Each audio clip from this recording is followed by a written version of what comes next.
안녕하세요. 다정한 남자들과 함께 사는 여자입니다. 사연을 듣다 보니 재밌어서 신청을 하게 됐습니다. 사람들은 각자마다 사연 하나쯤 가지고 있잖아요. 저도 몇 가지 사연이 있어서 여기에 이야기를 해보려고 합니다. 먼저 저를 소개하자면 저는 꽤나 솔직한 사람입니다. 어느 정도 가려서 이야기를 하기는 하지만 솔직하게 이야기하고 감정 또한 화가 날 때는 최선을 다해서 화를 내고 웃길 때는 최선을 다해 웃는 그런 성격을 가지고 있습니다. 그 성격 덕분에 스트레스를 잘 받지 않아 좋았죠. 단점이라고 하면 말을 툭툭 내뱉는다는 점이지 않을까 싶은데요. 그런데 이게 다 어머니의 영향을 받아서 그런 것 같더라고요. 어렸을 때는 몰랐는데 크고 나서 보니 점점 제가 어머니를 닮아가는 것 같더라고요. 그리고 또 화가 나면 절대 참지 않는다는 겁니다. 물론 나이가 들어 유해지면서 그럴 수 있지라는 생각으로 넘어가지기는 하지만 어렸을 때는 부당하다고 생각이 들면 참지 않고 바로 화를 냈었습니다. 그것도 어머니와 똑같더라고요. 다들 그런 경험 있지 않나요? 부모님을 봤는데 내 모습이 보이는 그런 신기한 경험 다들 있으시죠? 보고 배운 모습이 있다 보니 닮을 수밖에 없겠죠. 좋은 모습이든 안 좋은 모습이든 그 모습이 보이면 조금 소름 돋지 않나요? 이 이야기를 하는 건 제가 이렇게 행동하는 건 어머니의 영향이 크다는 걸 말씀드리고 싶어서 적어봤습니다. 여러분이 이야기를 들으면서 제 성격이 못됐다고 생각할 수도 있을 테니 그 전에 어머니 핑계를 대봤습니다. 여기까지 제 성격 이야기를 하고 본격적인 이야기를 시작해 보겠습니다. 저희 가족 이야기를 먼저 해볼게요. 어렸을 때 저희 집은 꽤나 잘 사는 집이었어요. 그렇다고 지금은 못 사는 건 아니지만 어렸을 때 정말 부유하게 살았습니다. 친가도 잘 사는 편에 속했지만 외가는 정말 잘 살았거든요. 그리고 외동딸이라 그런가 외할머니와 외할아버지가 저희 어머니를 끔찍히 아껴 많이 지원을 해주셨거든요. 그래서 어렵지 않게 살 수 있었죠. 그런데 여러분, 아무리 돈이 많다고 해도 화목하게 사는 건 아니더라고요. 꽤나 재미있게 살았습니다. 먼저 저희 집은 친할아버지, 아버지, 어머니, 큰오빠, 작은오빠, 저 이렇게 6식구가 한 집에 살았습니다.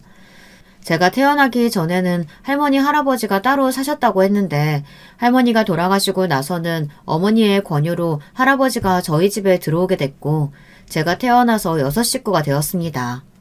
다행히도 할아버지는 저를 엄청 예뻐하셨어요. 친가 쪽은 아들만 있는 집이라 그런가 딸이 귀해서 그 시절과는 다르게 딸을 엄청 중요하게 생각해서 저와 어머니를 엄청 귀하게 대해줬습니다. 그리고 더 대단하신 건 몸이 안 좋아지시기 전까지는 저희에게 매일 아침을 차려주었어요. 어머니는 할아버지가 아프시기 전까지는 한 번도 아침밥을 해본 적이 없다고 말씀하셨어요. 할아버지의 음식 솜씨는 정말 끝내줬습니다. 어릴 때는 할아버지가 요리를 해줬다고 하면 아이들이 엄청 신기하게 봤습니다. 할아버지가 정말 대단한 사람이라는 생각이 들지 않나요? 그 시절에는 그러기는 쉽지 않잖아요. 물론 할아버지와만 사는 친구들은 당연히 생각을 하겠지만 저와 비슷한 가정을 가진 친구가 많았기 때문에 신기하게 봤어요. 보통 집에서는 할머니가 요리를 하거나 어머니가 요리를 하지 할아버지가 요리를 하는 경우는 드물기 때문에 신기할 수밖에요. 저는 그런 할아버지가 굉장히 자랑스러웠습니다. 가정적이고 다정한 할아버지가 멋있었습니다. 오래 사셨으면 좋을 텐데 아쉽게도 제가 늦둥이라 할아버지 연세가 꽤 있었어요. 그래서 할아버지가 오래 같이 살지는 못했고 중학교에 들어가고 나서 얼마 되지 않아 돌아가셨습니다. 할아버지의 빈자리가 굉장히 크게 느껴지더라고요. 어머니도 할아버지가 돌아가시고 많이 힘들어했어요. 돌아가신 것도 슬픈데 더는 아버지를 말릴 사람이 없어지니 어머니가 정말 많이 고생을 했죠. 아버지는 신사같이 점잖은 할아버지와는 다르게 자유로운 영혼을 가진 사람이라 그런지 어머니 속을 꽤나 많이 썩였거든요.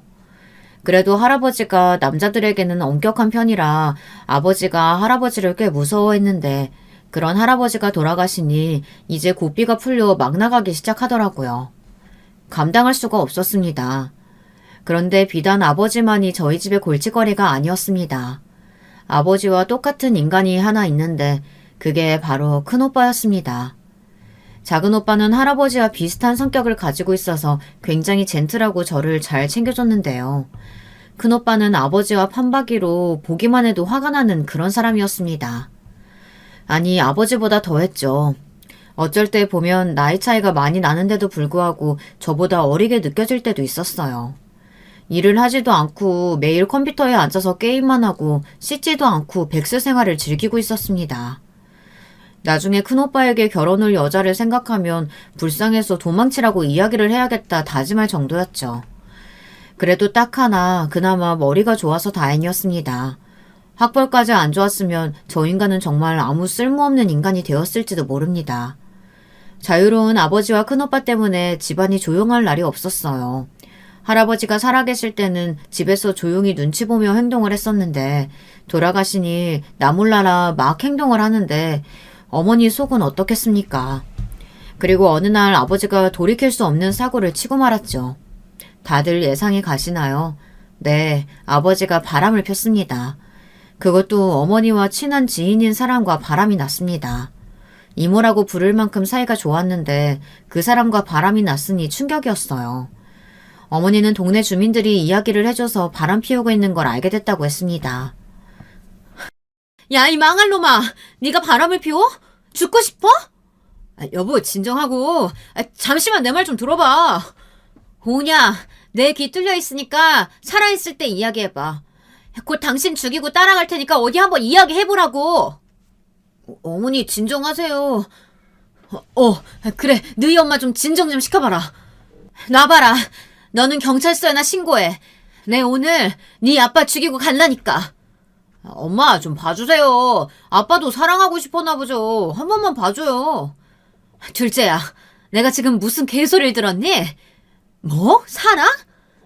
아니다. 내가 오늘 저놈이랑 저 양반 둘 다 죽이고 가야겠다. 그날 어머니를 말리느라 정신이 없었습니다. 결국 저는 외할머니에게 전화를 했고 외할머니가 오시니 집안이 조용할 수 있었어요. 만약 제가 외할머니께 전화를 하지 않았더라면 정말 아버지와 오빠는 어머니 손에 죽었을지도 모릅니다. 그래, 김서방. 자네 바람 폈다고? 장모님, 그게 아니고. 왜? 우리 엄마 앞에서는 무서워서 말이 안 나오니? 아이고 참. 그런 놈이 무서워서 바람은 어떻게 폈대? 조용! 외할머니가 카리스마가 있으신 편이라 어머니는 아무 말도 하지 못했습니다. 장모님, 죄송합니다. 그래, 살다 보면 한 번쯤 그런 유혹에 걸릴 때가 있는 게야. 그치? 네, 장모님. 제가 미쳤나 봅니다. 어떻게 됐었나 봐요. 제가 멍청한 놈입니다. 얼씨구? 그래, 멍청한 선택이지. 그러니 집에서 나가게. 네? 할머니! 몰래 듣고 있다가 갑자기 아버지 보고 나가라고 해서 저도 당황해 저도 모르게 외할머니를 불렀습니다. 우리 똥강아지 듣고 있었니? 어쩔 수 없다. 너희 아빠는 바람을 폈으니 이 집에서 나가야 하지 않겠니? 할머니는 제법 그럴듯한 말로 저에게 이야기를 했습니다. 할머니의 이야기를 듣다 보니 이해가 가더라고요. 잘못을 했으니 쫓겨날 수밖에 없죠. 장모님, 저 갈 곳이 없는데 한 번만 봐주시면 안 될까요? 사과는 내가 아니라 내 딸한테 하고 자네 돈이 없는 것도 아니잖나. 혼자 살 집은 구할 수 있는 걸로 아는데 그걸 바라고 바람핀 거 아닌가? 이 집 내가 해준 걸로 알고 있는데 나가려면 자네가 나가야 하는 거 아닌가? 결국 아버지는 집을 나가고 말았습니다. 그런데 큰오빠라는 놈은 아버지가 나갔다며 너무한 것 아니냐며 시금을 전폐하고 방 안에 계속 박혀있더라고요. 자기를 이해해줄 수 있는 사람은 아버지 하나라면서 아버지마저 없으면 어떻게 사냐고 울고불고 난리가 났습니다. 다 큰 성인이 그러고 있으니 정말 가관이었어요. 그럼 너도 네 아빠 따라 나가던지. 어머니는 아버지를 따라가라고 이야기했지만 그건 싫었나 봅니다. 당연하죠. 넓은 집을 두고 갈 이유는 없지 않겠어요. 그런데 며칠 뒤 아버지를 따라간다고 짐을 싸고 나가는 겁니다. 큰오빠가 집을 나갈 줄 몰랐지만 저는 신경 쓰지 않았어요. 그저 그때는 저 망나니 같은 오빠를 보지 않아도 된다는 생각에 기분이 좋았죠. 어머니도 신경 쓰지 않았어요. 오히려 좋아했습니다. 제발 들어오지 말라고 고생을 해봐야 한다며 앞으로 집에서 마음 편히 있을 수 있을 것 같다고 좋아하셨죠. 그리고 사고를 치고 돌아올 줄은 몰랐지만요. 아니 어느 정도 예상은 했지만 큰 사고를 치고 돌아올 줄은 몰랐습니다. 하지만 꽤 긴 시간 동안 아버지와 큰오빠는 같이 지냈고 저는 작은오빠와 어머니와 같이 살았습니다. 작은오빠는 좋은 직장에 취업을 하게 됐고 결혼도 하게 됐습니다. 고등학교 때 조카가 생겼고 작은오빠네는 행복하게 살았죠. 그리고 저도 성인이 되어 대학교에 가서 공부를 했고 거기서 선배를 만나 사귀게 되었습니다. 그리고 몇 년 동안 연애를 하고 결혼을 하게 됐어요. 나름 잘 결혼했다고 생각이 들었습니다. 시부모님도 다정하시고 저를 굉장히 좋아해 주셔서 특별한 문제는 없었어요. 문제라고 하면 너무 좋아해 주시니 부담스럽다고 해야 할까요? 작은 문제라도 찾자면은 시누이만 빼고는 아무 문제가 없었습니다. 1년 동안 달달한 신혼을 즐기고 얼마 뒤 신우가 저희 집에 살게 됐습니다. 잠깐 동안만 지낸다고 해서 허락했는데 며칠이 몇 달이 되어가고 있더라고요. 아가씨, 집 알아보고 계시죠? 시댁이 대전인데 신우가 저희 집 쪽에서 자취를 하고 싶다고 저희 집에서 조금 지내도 되냐고 물어봤거든요. 그때는 분명 며칠만 신세를 지고 괜찮으면 바로 집을 계약하고 나가겠다고 해서 돈을 준다는 거 그냥 있으라고 했는데 나갈 기미가 보이지 않더라고요. 그런데 갑자기 신우가 말을 바꾸는 겁니다. 언니, 저 혹시 몇 달만 더 살아도 돼요? 마땅히 좋은 집도 없고 어디를 구해야 할지 모르겠더라고요. 그래서 말인데 제가 돈을 좀 드릴 테니 조금만 더 봐주시면 안 될까요? 네? 그리고 제가 집안일을 다 할게요. 아가씨, 몇 달은 힘들 것 같아요. 저희도 저희만의 시간이 필요하잖아요. 언니, 한 번만 부탁드릴게요. 정말 좋은 집들이 없어서 그래요. 네? 네? 신우의 부탁에 저는 남편과 한번 상의해보겠다고 이야기를 했습니다. 남편은 자기도 조금 불편하기는 하지만 신우의 자취 문제로 시부모님이 걱정이 한두 가지가 아니라고 하더라고요. 솔직히 신우가 자취할 이유는 없었습니다. 일을 하는 것도 아니고 학교를 다니는 것도 아니고 단지 자취를 하고 싶어서 집을 나온 거라 자취를 꼭 할 필요는 없었던 것이죠. 그리고 시댁이 잘 사는 편도 아니고 부담스럽기도 했을 것 같습니다. 그래서 제가 시부모님께 전화를 드렸죠. 어머니 잘 계시죠? 그래 잘 있지. 잘 있고? 아휴 우리 애 때문에 힘들지? 아가씨 때문에 전화드렸어요. 어머니 저희 집에서 일단 지내게 하고 제가 잘 설득해서 다시 집으로 보낼게요. 걱정 마세요. 아이고 네가 고생이 많다. 그래도 되겠니? 애가 내 말은 듣지를 않아서 말이다. 자기는 꼭 자취를 해야겠다고 하지 뭐니. 너도 알잖니. 우리 집이 그리 넉넉하지도 않은데 자취라니. 아유 일을 하는 것도 아니고 내가 보기에는 서울에서 친구들이랑 놀고 싶어서 가는 것 같은데 그런 이야기하면 또 화를 내게 뻔해서 말도 못하고 내가 못 산다 정말. 어머니 걱정 마세요. 제가 잘 이야기해 볼게요. 그래 내가 참 너한테 고맙다. 네가 우리 집 복덩이야. 고마워. 신우이가 불편하기는 했지만 시부모님과 남편을 봐서라도 잘 설득해서 돌려보내야겠다고 생각했습니다. 저는 남편과 상의를 해본 후 3달 정도 신우와 더 같이 살다 신우를 다시 시댁으로 보내버리자고 이야기를 했어요. 3달이요? 3달은 너무 짧은데. 아가씨 서울에 놀러 왔어요?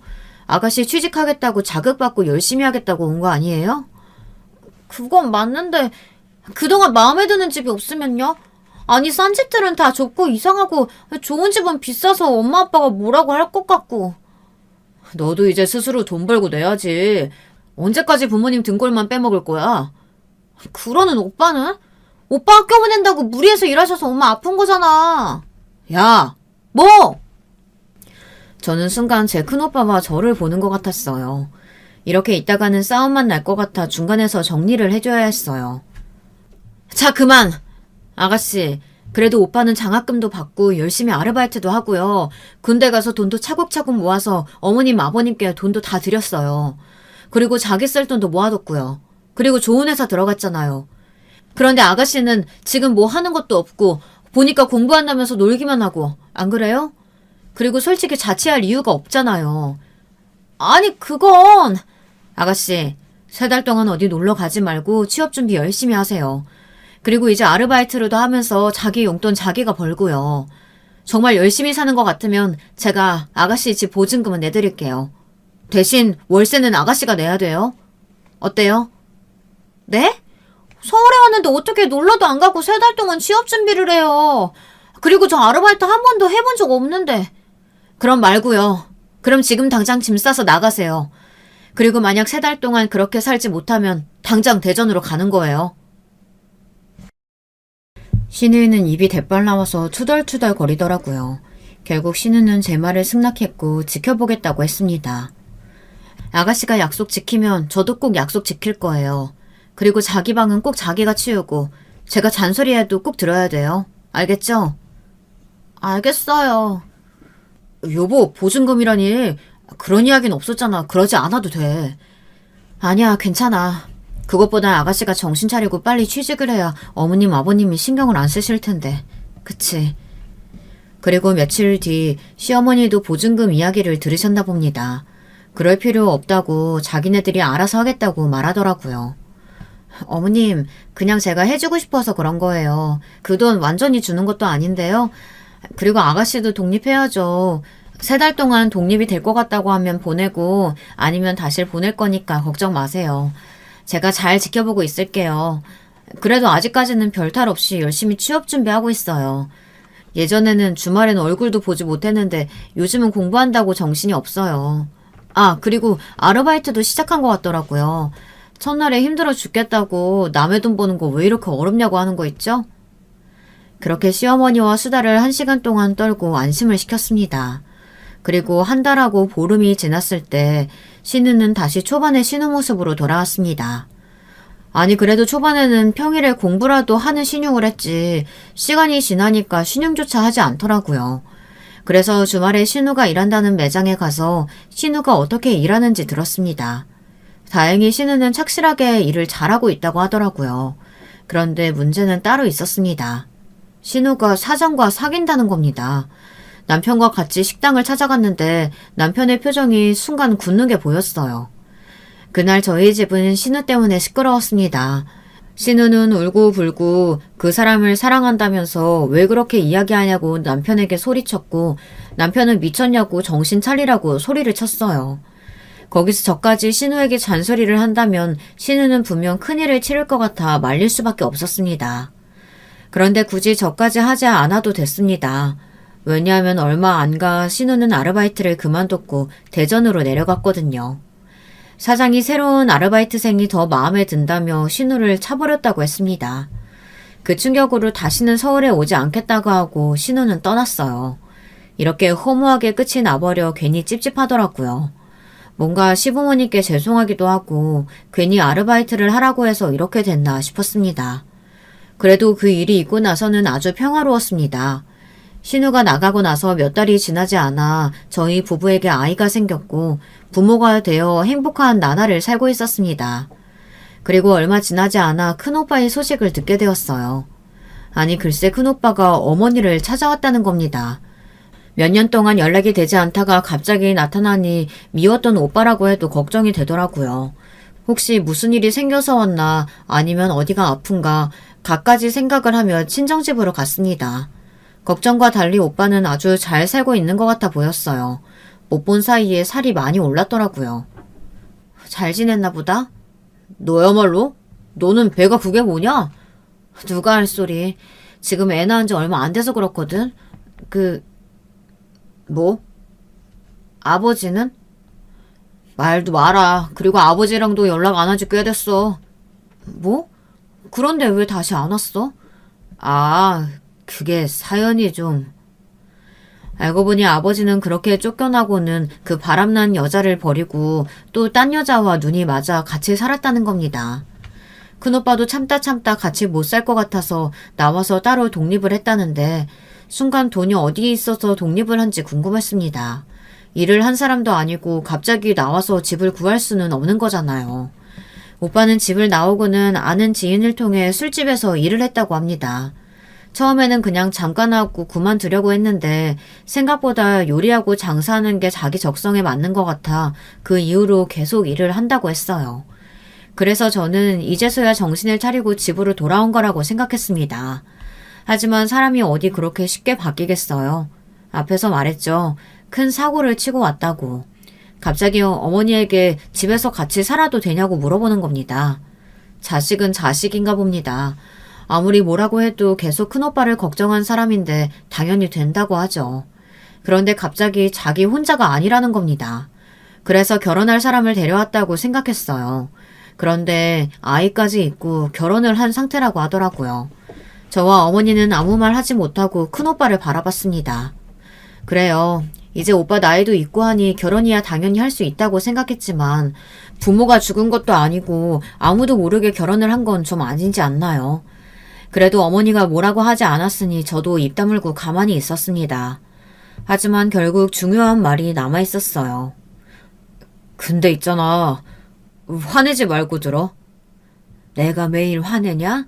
네가 매일 말도 안 되는 말만 하니까 화를 내는 거지. 누가 보면 매일 화내는 사람인 줄 알겠네. 애가 좀 다르게 생겼어. 그래서 그게 흠이야? 애가 좀 다르게 생겼다고 내가 뭐 차별해?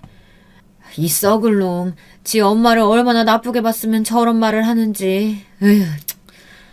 아니 그게 아니고 그게 오빠 지금 애가 좀 다르다고 우리가 못되게 굴까봐 그러는 거야? 조용히 입 다물고 빨리 데려와. 지금 어디서 뭐 하는데? 오빠는 그동안 일을 해서 돈을 모아 가게를 하나 차렸다고 했습니다. 그런데 장사가 잘 되지 않아 있던 집도 팔아 겨우겨우 먹고 살고 있다고 했어요. 그러다 너무 힘들어서 다시 찾아왔다고 했습니다.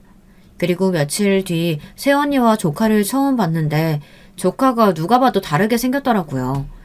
밝은 갈색모에 한국인보다 유독 밝은 눈으로 한국 사람인 오빠와 한국 사람인 새언니에게 나올 수 없는 색을 가진 저의 조카를 볼 수 있었습니다.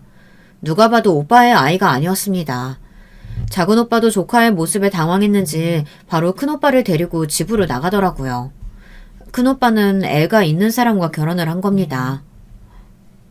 어머, 이 애는 누구 애일까? 어머니는 너무 당황해서 새언니에게 누구 애냐고 물어봤습니다. 어머니가 화를 참고 있다는 게 느껴졌어요. 참고 참아서 이야기한 걸 알지만 조금 무례할 수도 있다는 생각에 그 말을 듣고 어머니 팔을 쳤습니다. 그런데 갑자기 새언니가 조카 손을 흔들면서 제 오빠 이름을 대고 안녕하세요 할머니, 엄마는 누구누구, 아빠는 누구누구입니다 하고 인사를 하는 겁니다. 그 말을 듣고 지금 장난을 치는 건가 생각했어요. 여러분, 어느 정도 생각이 있다면 눈치를 채고 조용히 있어야 하거나 눈치를 봐야 하는 상황 아닌가요? 제가 너무 꽉 막혀 있나요? 여러분은 어떻게 생각하세요? 그 상황에서 그렇게 이야기를 할 수 있나요? 제가 너무 이해심이 없나요? 물론 어머니께서 조금 무례하게 물어봤다고 할 수 있어도 저희 어머니에게 먼저 인사도 하지 않고 그렇게 말을 하니 화가 나더라고요. 그래서 순간 욱해서 새언니에게 한 소리 했습니다. 저기 지금 소꿉장난치러 오셨어요? 아니요, 인사드리려고 왔는데요. 새언니는 해맑게 웃으며 인사드리려고 왔다고 하는 겁니다. 그 순간 오빠놈이 단단히 큰 사고를 쳤구나 생각했습니다. 도대체 어디서 저런 여자를 만났는지 생긴 건 예쁘장하게 생기긴 했지만 말하는 걸 들으니 생각도 없고 개념도 없는 여자라는 걸 알 수 있었어요. 아, 저희 딸이 좀 저랑 안 닮았죠? 혹시 못 들으셨어요? 그럼 많이 놀라셨겠다. 제가 예전에 외국에 좀 살았거든요. 그때 만나던 사람 사이에서 태어난 제 딸이에요. 예쁘게 봐주세요.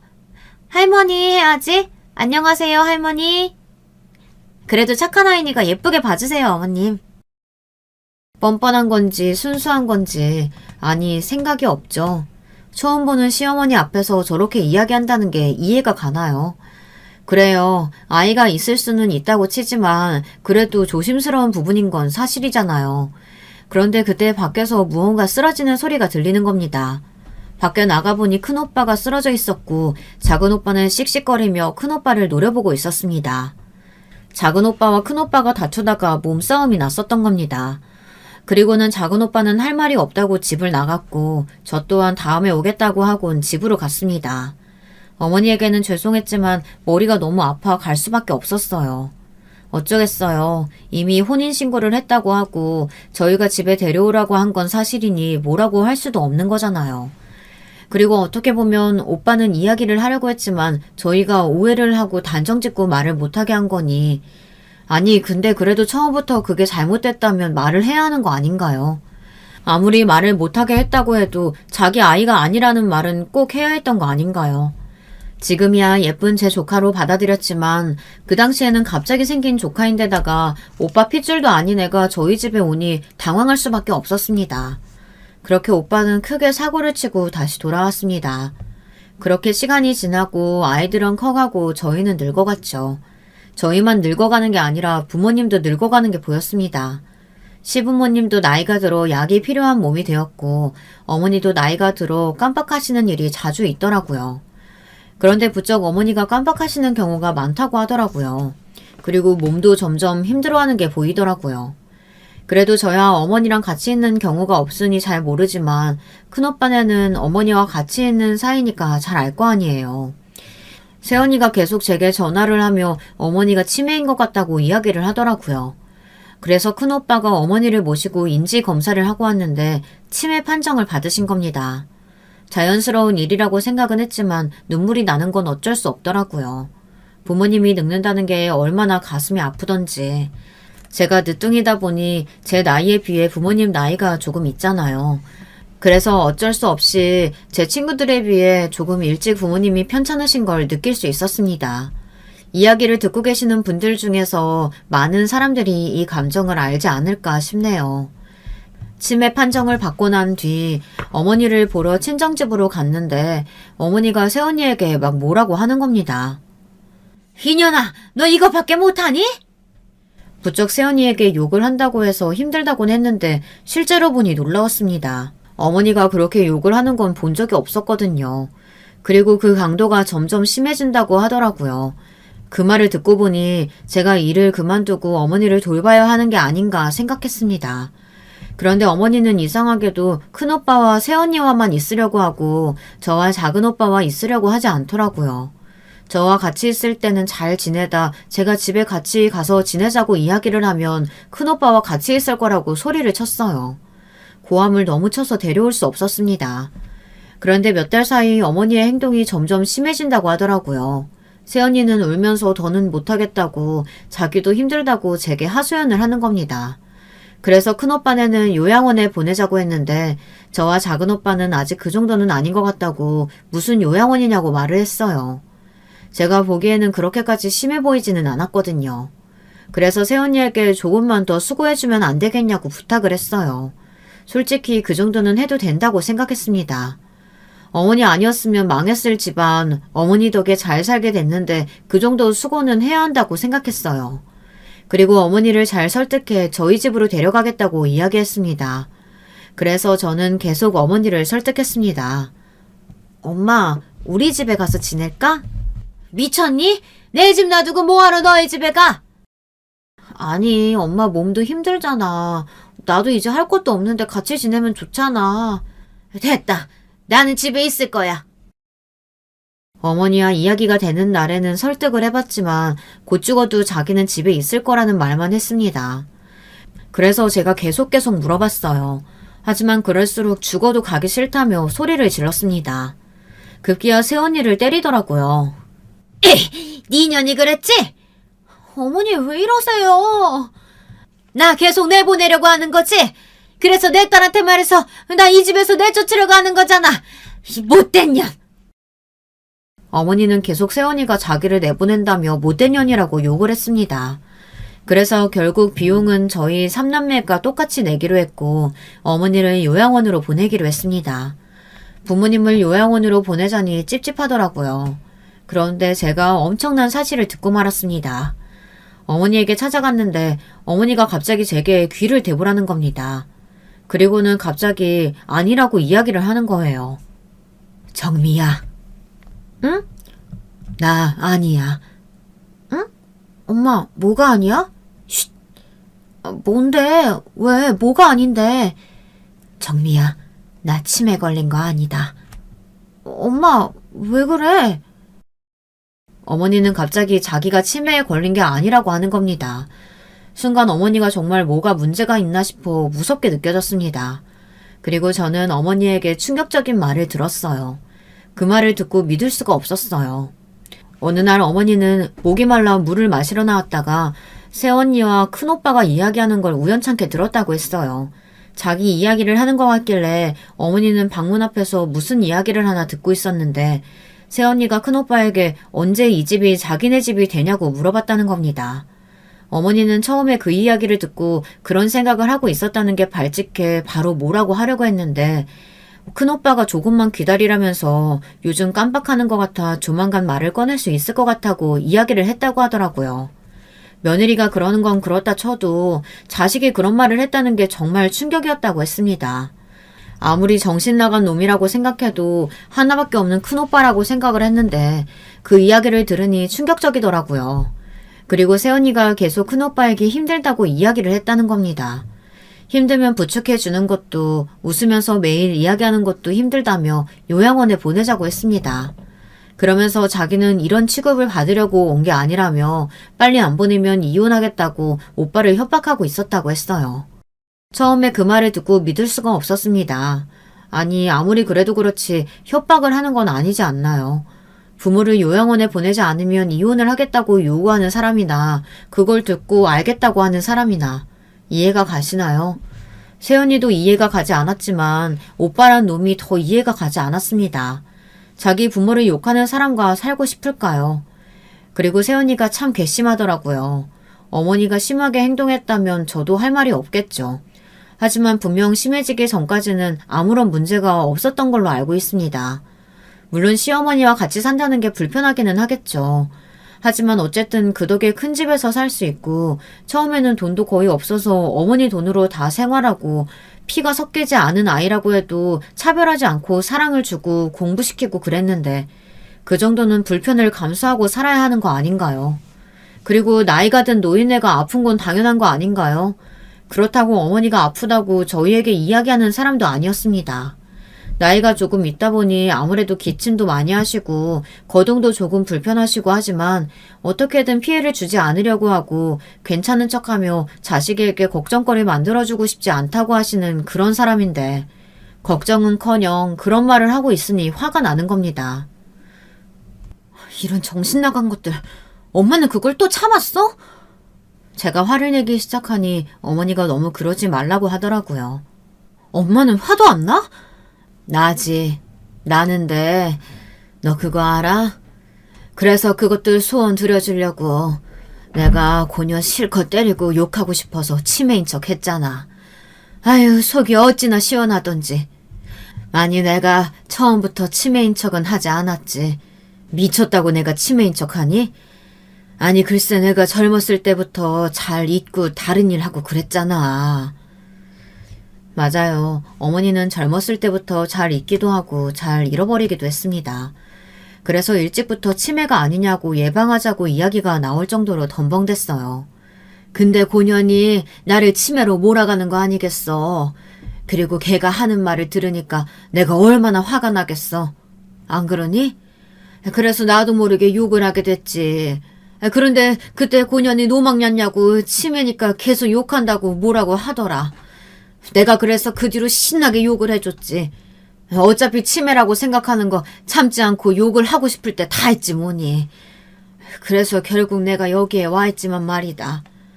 아이고 내가 고년 난감한 표정 지을 때마다 어찌나 고소하던지. 잠깐만. 그럼 결국 세훈이한테 욕하려고 치매인 척 한 거야? 그래. 근데 너네는 계속 집으로 데려가겠다 마네. 그러니까 내가 어찌나 답답하던지. 너희는 그렇게 눈치가 없어서 되겠니? 순간 저는 그제야 모든 사실을 알게 되어 마음이 놓여 웃고 말았습니다. 어머니다운 복수였어요. 그렇다고 치매인 척하는 사람이 어디 있겠어요. 그런데 실제로 저희 어머니가 치매인 건 맞았습니다. 왜냐면 어머니가 가끔 정말로 밥을 먹었는지 화장실을 갔는지 잊기는 했으니까요. 그런데 어머니가 욕을 하기 시작하니 당연히 더 심해졌다고 생각을 할 수밖에 없었죠. 근데 그게 다 연기였다니. 혼자 그런 생각을 했다는 게 생각하면 할수록 어이가 없어 웃었습니다. 그러다 어머니도 자기 행동이 어이가 없었는지 둘 다 배꼽 잡고 웃었죠. 그래도 다행이다. 근데 엄마 여기서 괜찮아? 불편하면 말해. 퇴소하고 우리 집에서 지내자. 그리고 엄마 그래도 그렇게 심하지 않아서 다행이야. 심하지 않기는? 내가 다 연기했다니까? 알지. 엄마도 고생했겠네. 죽기 전에 알아서 다행이지. 내가 죽어서 알았어 봐라. 저승길 가다가 억울해서 못 간다. 그것들 줄 돈은 한 푼도 없어. 그날 이후 그래도 어머니가 생각보다 심한 건 아니라는 걸 알고 저 정도면 저 혼자서 케어할 수 있겠다는 생각에 남편과 상의를 했습니다. 남편도 그 사실을 듣자마자 큰오빠네 욕을 하며 은혜도 모르는 사람들이라고 너무한다고 이야기를 하더라고요. 장모님이 요양은 싫다고 하시면 모셔와. 알겠지? 너무 스트레스 받아 하지 말고. 그리고 장모님은 아직 자기가 치매 있다는 걸 모르는 것 같으니 우리 천천히 보면서 말씀드려보자. 고맙게도 남편이 어머니를 모셔와도 된다고 말하더라고요. 그 말을 듣고 다음날 저는 바로 작은 오빠네에 가서 모든 사실을 말했습니다. 모든 사실을 알게 된 작은 오빠네 부부도 충격을 받은 눈치였습니다. 작은 오빠는 큰 오빠를 욕하다 갑자기 크게 웃었습니다. 남편과 새언니는 놀라서 작은 오빠를 쳐다봤지만 순간 저도 웃겨서 같이 웃었어요. 가족은 가족인가 봅니다. 다른 사람들은 왜 웃는 건지 이해를 못할 수 있지만 저희끼리는 이해할 수 있었습니다. 어머니의 그런 발상이 참 대단하다고 느꼈고 어머니 같은 복수를 했다고 생각해 웃을 수밖에 없었죠. 그리고 오빠는 자기도 도울 테니 언제든 이야기를 하라고 했습니다. 그리고 몇 달 뒤 어머니는 퇴소를 하게 됐고 어머니는 저와 함께 지내게 됐습니다. 처음엔 저희 집에서 지내려고 했지만 친정집에서 지내는 게 어머니가 더 편할 것 같아 친정집으로 갔습니다. 집으로 가니 큰오빠와 새언니가 놀라더라고요. 아, 이제 제가 어머니 모시려고요. 그리고 오빠, 이제 집을 좀 나가줬으면 좋겠는데. 나가기는 어딜 나가?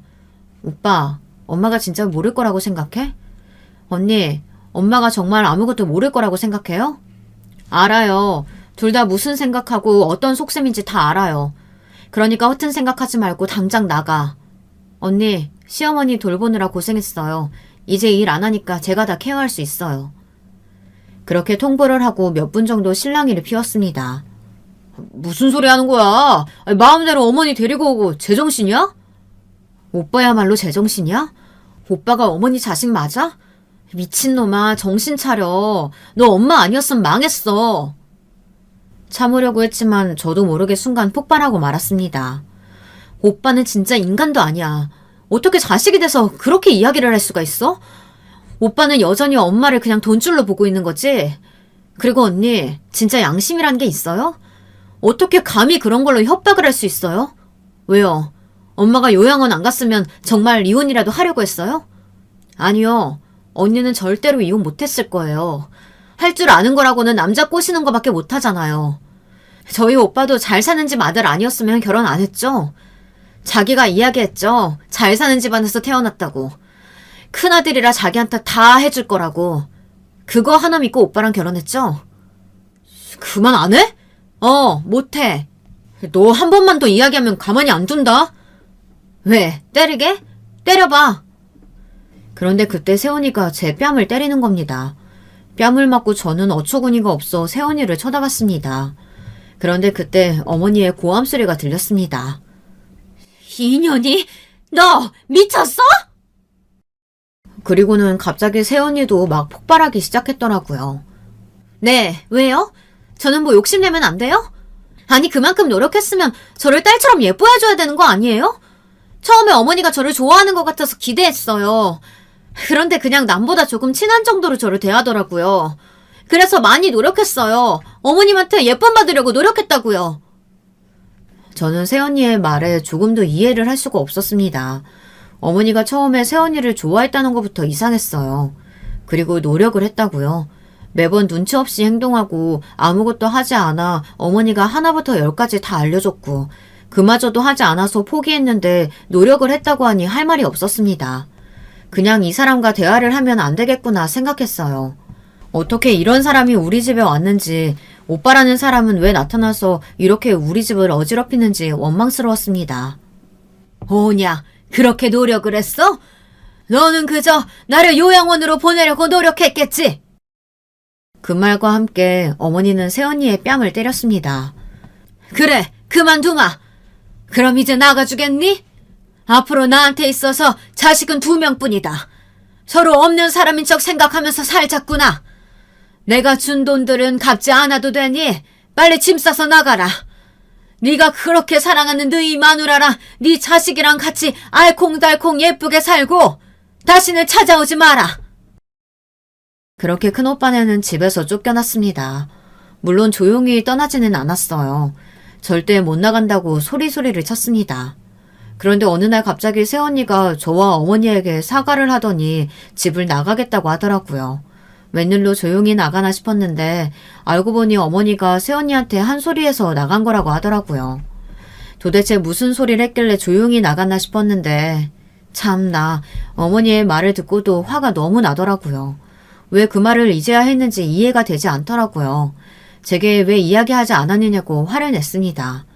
어머니는 그래도 비밀인데 어떻게든 지키려고 노력을 했다고 하더라고요. 알고 보니 어머니가 치매 연기를 하면서까지 새언니를 욕하고 때린 이유가 그 이유 말고 또 있더라고요. 새언니가 어머니가 정말로 정신이 오락가락하는 줄 알고 매번 어머니에게 도대체 언제 죽을 거냐고 이야기를 했다고 하더라고요. 물론 이 사실은 큰오빠도 모르고 있다고 했습니다. 큰오빠가 없을 때마다 그렇게 이야기했다고 했으니까요. 말이 정말 심하지 않나요? 언제 죽을 거냐니 아무리 정신이 오락가락 한다고 해도 그런 말은 좀 아니지 않아요? 만약 떠나기 전에 그 소리를 들었다면 저는 눈이 뒤집혀서 입이 터지도록 때렸을 겁니다. 그리고 새언니가 떠나고 나서야 밝혀진 새언니의 비밀은 상상하지도 못한 비밀이었어요. 새언니의 딸의 친부가 누군지 모른다는 겁니다. 새언니가 외국에서 살았다고 했잖아요. 그때 부모님의 이혼으로 굉장히 힘들어했다고 했습니다. 외국이라 친구도 없어 외로워서 이 남자 저 남자 만나고 다녔다고 했답니다. 그때 아이가 생겼다고 하더라고요. 어떻게 알았대? 뭐 뒷조사라도 했어? 새언니가 술에 취했을 때 어머니에게 이야기를 했다고 합니다. 그 말을 듣고 어머니는 화가 나기는 했지만 차마 화낼 건 아니라고 생각했어요. 얼마나 외로웠으면 그랬나 싶어 짠하게 느껴졌다고 하더라고요. 그리고 저와 비슷할 것 같다고 느껴서 그냥 묻어두기로 했다고 했어요. 그런데 점점 도가 지나치니 어쩔 수 없이 모든 비밀을 알고 있다고 새언니에게 이야기를 했고 그게 먹혔는지 새언니는 큰오빠에게 말하지 말아달라며 조용히 나가겠다고 이야기를 했다고 했습니다. 이게 무슨 막장 드라마인지는 모르겠지만 그렇게 끝이 났어요. 처음부터 끝까지 큰오빠네는 충격을 안겨주고 갔습니다. 그리고 다시는 마주치지 말기를 빌었어요. 언제 그랬냐는 듯이 저희 집안 분위기는 다시 평화로워졌습니다. 물론 중간에 큰오빠가 저와 작은오빠한테 전화해 돈을 빌려달라고 하기는 했지만요. 몇 년 만에 저희는 편안함을 느낄 수 있었죠. 하지만 그 평안함도 잠시 어머니의 건강은 안 좋아졌습니다. 그래도 다행히 치매는 그리 심해지지는 않았어요. 가끔 밥을 먹었는지 잊기는 했지만 여전히 유쾌하고 재미있는 어머니였습니다. 그런데 안 좋은 소식이 들려왔습니다. 시아버지께서 돌아가셨죠. 나이가 들다 보니 부모님 장례식을 가는 경우가 잦아지더라고요. 제가 나이를 먹는 것보다 더 서글펐어요. 어머니는 이렇게 말씀하셨습니다. 오래 살면 뭐하나. 밥 좀 더 먹고 화장실 좀 몇 번 더 가고 그러는 거지. 아유, 오래 살아봤자 아무 소용없다. 어느 순간부터 어머니는 그런 말을 달고 살았습니다. 그래, 그럼 밥 더 먹고 화장실 더 몇 번 가면 되겠네. 어머니와 오래오래 살고 싶은 마음뿐이었어요. 아, 죄송합니다. 마지막으로 가면 갈수록 조금 무거워졌네요. 어머니를 생각하면 요즘 마음이 조금 심란하더라고요. 지금은 그저 어머니가 더 나빠지지 않고 오래 사셨으면 하는 마음으로 많은 시간을 보내려고 노력 중입니다. 이래저래 제 인생에 있어서 큰 사건들을 적어봤는데요. 저와 비슷한 경험을 하신 분이 있으실까요? 가족이 힘이 될 때도 있지만 그만큼 독이 될 때도 있죠. 그래도 믿고 싶은 게 가족이니 참 가족이라는 게 대단하다는 생각이 드네요. 요즘은 이런 생각이 듭니다. 새어머니에게 화가 난 것보다 오빠에게 화가 너무 많이 났지만 아들에게는 차마 때리고 욕할 수가 없어 새언니를 더 욕했던 건 아닌가 하는 생각이 들더라고요. 어찌 보면 새언니가 좀 불쌍한 것도 같지만 그래도 말은 좀 너무 심했죠. 그렇죠. 저희 어머니가 겪은 이야기다 보니 솔직히 객관적으로 바라보기가 쉽지 않네요. 여러분이 보시기에는 어떤지 꼭 말씀을 해주시면 좋겠네요. 그럼 이만 여기서 이야기를 마무리 짓도록 하겠습니다. 다들 건강하시고 행복하게 살았으면 좋겠네요. 이야기 들어주셔서 감사합니다. 모두 기운 넘치는 하루 보내세요. 안녕하세요. 저는 평범한 중년 여성인데요. 제가 마음속에 담아둔 얘기를 꺼내보고 싶어서 사연 신청의 문을 두드리게 됐어요. 돌아가신 저희 엄마 얘기를 먼저 해도 될까요? 외갓집이 상당히 잘 사는 편이었어요. 동네 일대에서 외갓집만 집이 번듯했고 사시사철 때마다 입을 옷이 넉넉했으며 가족들이 잘 씻고 다녔고 사진기를 보유하고 있었다는 이야기 엄마를 통해 자주 들었었죠. 비율도 딱 맞게 이남이녀였던 외갓집 사남매 중에서 엄마는 셋째였어요. 그리고 자라면서 심적으로 힘들고 괴로운 순간들이 많았다고 하셨죠. 기가 세고 대체로 무신경한 외갓집 식구들과 타고나기를 감수성이 섬세하고 감성적이었던 엄마는 마치 물과 기름처럼 섞이지 못했다고 하네요. 제가 보기에도 외삼촌들, 이모들과 엄마는 결이 달라서 남매끼리 분위기가 참 다르네라고 어렸을 때도 느꼈던 것 같아요. 외할머니의 바로 아랫동생인 이모할머니가 딱 엄마 같은 성향이셨는데 유전이 이쪽으로 흘렀나 봅니다.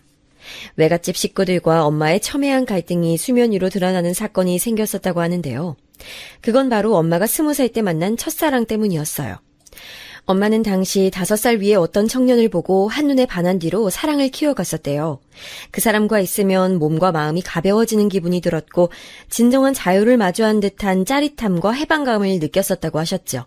수개월째 연애 중이었음을 집안에 들켰을 때 엄마는 꾸중을 들으셨죠. 어떤 놈팡인진 모르겠지만 계집애가 함부로 나다니면서 경고망동하는 건 썩 보기 좋지 않아. 남들의 입방아에 얼마나 오르내리고 싶어서 이러는 거야? 집안 망신시키지 말고 적당한 선에서 헤어져. 놈팡이 아니에요. 제가 진심을 다해 좋아하는 사람이에요. 사랑이라는 이름을 붙일 수 있는 상대는 그 사람뿐이라고요. 천지분간 못하고 별지랄을 다 하는구나. 혈기에 휩쓸린 걸 두고 진심 우는 꼬라지라니. 좋은 말로 할 때 헤어져라. 집에서 쫓겨나고 싶지 않으면. 외할머니께서 호통을 치시고 계실 때 외할아버지께서는 가만히 담배를 피우시며 엄마를 쳐다보셨다고 하던데 엄마 입장에서는 아무 말씀 않고 있는 외할아버지 쪽이 더 무서우셨다고 하네요. 드센 가족들 사이에서 늘 주눅이 들어 자라오셨던 엄마였기에 차마 대놓고 반항하진 못하셨으며 겉으로는 곧 헤어지겠다 말을 해놓고 실상은 연애를 이어갔지요. 그랬다가 몇 주 후에 걸렸대요. 데이트를 하고 있었던 현장을 외삼촌이 직접 봐버리신 거예요. 엄마의 표현에 따르자면 외삼촌은 건수 잡았다는 듯이 잔뜩 신이 나셔서 외할머니께 다 고했다고 하더군요. 불같이 화를 내시는 외할머니 앞에서 엄마는 당장 결혼하고 싶을 만큼 그 감정이 깊고 진심이라며 용기를 내어 말씀하셨다죠. 그랬다가 더 큰 원망만 들으셨지만요. 그 놈팡이를 아직도 만나고 있었어? 정신 나간 집구석에서 자란 그 놈을? 애비는 죽었는지 집을 나갔는지 잊지도 않고 애미는 시장 귀퉁이에서 기껏 나물거리나 팔고 있고 누이는 30 다 되어가도록 시집도 못 간 노처녀. 몸이 아파서 하는 일도 없다는 되먹지 못한 집안의 아들놈 따위를 결혼 같은 소리를 입에 올리다니 머리가 어떻게 돼버린 게로구나. 엄마는 차라리 집을 나가서 살겠다며 맞서셨고 외숙모한테 뺨을 수차례 맞으셨대요. 당시 외숙모는 외삼촌과 결혼하기로 모든 약속이 되어 있는 상태라 이미 한 가족이나 다름없으셨기에 집안일에도 끼신 거였죠. 참고로 외숙모는 외갓집이 살았던 곳의 옆 지역에서 유지로 꼽히는 집안의 고명딸이셨다고 해요. 엄마 빼고는 다들 한마음 한뜻이었다는 거죠. 잘난 놈하고 결혼해서 우리 집안에 면을 더 세워줄 생각은 않고 아무짝에 쓸모도 없는 놈하고 만나면서 시간 낭비나 해? 너같이 도움 안 되는 천치가 또 있을까? 외할머니께서 혀를 끌끌 차시며 엄마를 노려보셨는데 그 눈빛에는 일말의 애정, 기대, 신뢰 같은 게 없고 오로지 경멸과 실망 같은 감정만 보여서 엄마는 그날 심하게 맞았던 뺨보다 마음이 더 아프셨었대요. 외할아버지와 외삼촌의 공작으로 동원된 무서운 남자들이 엄마의 연애 상대를 찾아갔고 호되게 당한 그 사람으로부터 얼굴 한번 다시 제대로 보지 못한 채 엄마는 이별 통보를 받게 됐죠. 1년에 걸친 사랑이 씁쓸하게 끝나버렸던 거예요. 엄마의 딸로서 이 이야기를 들었을 땐 기분이 참 묘했고 왠지 민망하고 창피한 마음이 컸었는데 나이가 들어갈수록 이상하게 엄마의 심정이 이해가더라고요. 얼마나 억울하고 분통이 터지셨을지 어려서부터 자기 뜻대로 무엇 하나 해주지 않았던 가족들이 자기의 애절한 사랑마저 망쳐놨으니 엄마는 답답해서 미칠 작정이셨을 거예요. 그 후로 엄마는 마음의 문을 닫고 사시며 외갓집에서 주선한 만남을 모두 거절하셨대요. 하지만 언제까지 그리 구실 수는 없었고 외할머니께서 내미신 이 정도 집안이면 네가 어려워하진 않을 것이라는 배경을 지닌 남자와 결국 만나보게 되셨죠. 타고난 집안 배경은 훌륭치 못하였으나 그 자신의 두뇌가 뛰어난 덕에 개천에서 난 용이 되었던 남자였죠. 외갓집에서는 그 남자의 천재성 짙은 두뇌를 높게 평가했고 그 남자의 집안에서는 외갓집의 여유로운 경제력이 필요했죠.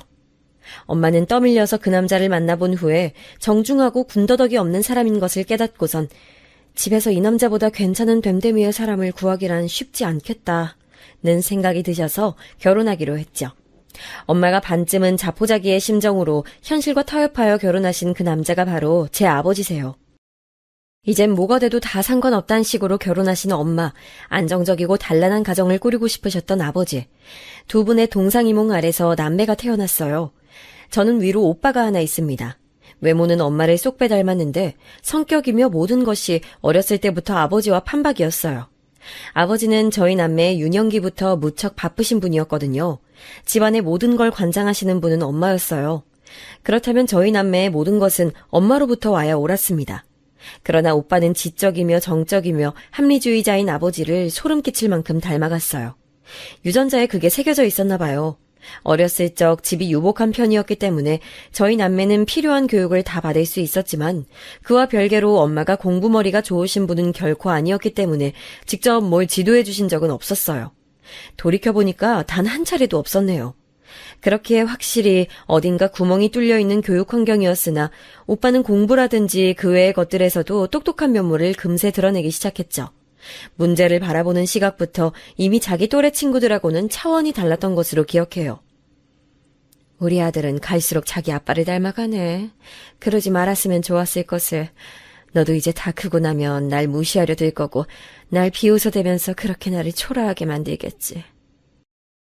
엄마가 넋이 나가선 중얼거리셨던 모습이 기억나네요.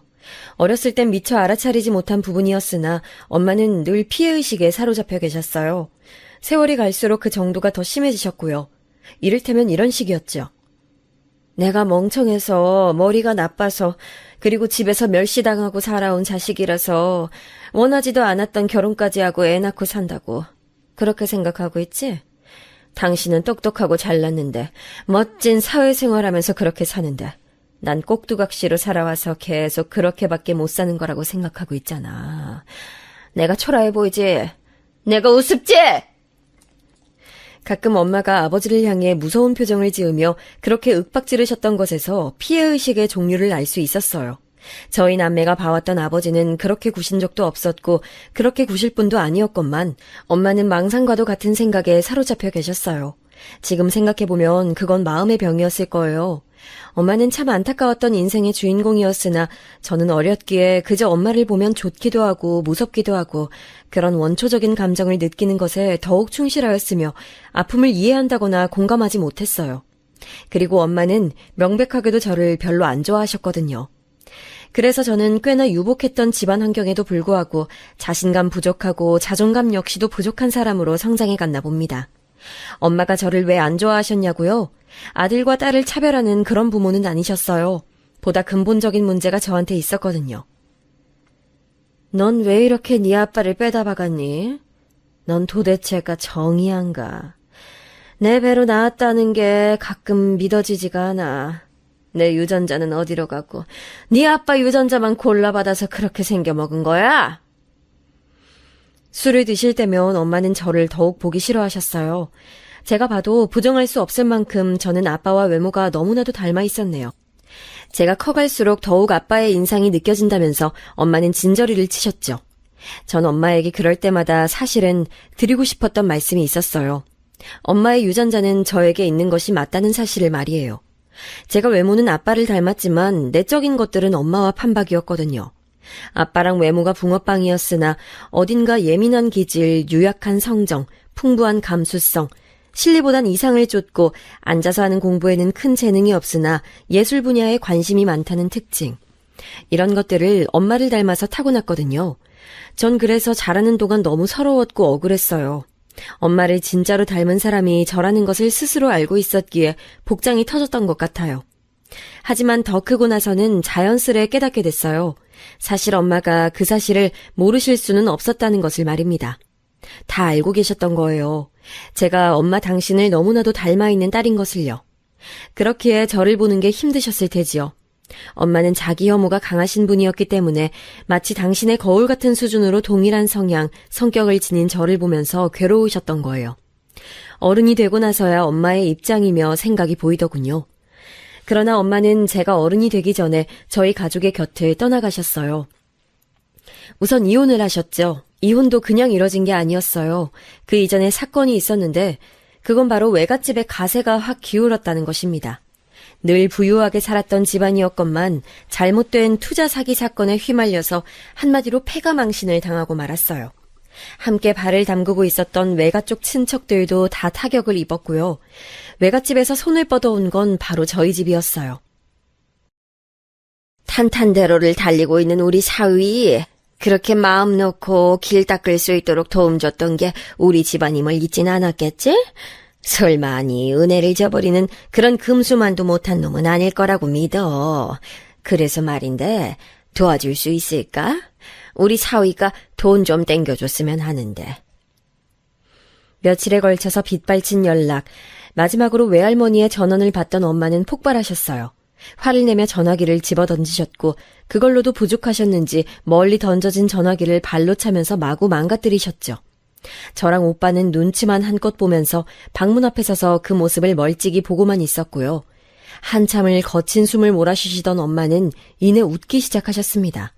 아주 환한 웃음을 지으시면서 실컷 웃으셨어요. 행복해 보이시기도 했고 재미있어서 미치겠다는 웃음으로 비치기도 했어요. 드디어 망했구나. 이 망할 놈의 집구석이 정말로 망해버렸어. 내 인생 망친 종자들. 망해도 싸지. 도와달라고?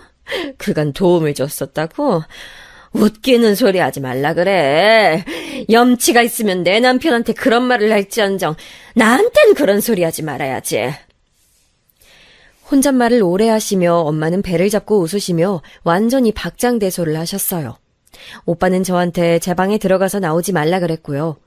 방에 들어와서 거울을 본 순간 제가 너무 놀랐어요. 제 얼굴이 완전히 공포에 질린 얼굴이었더라고요.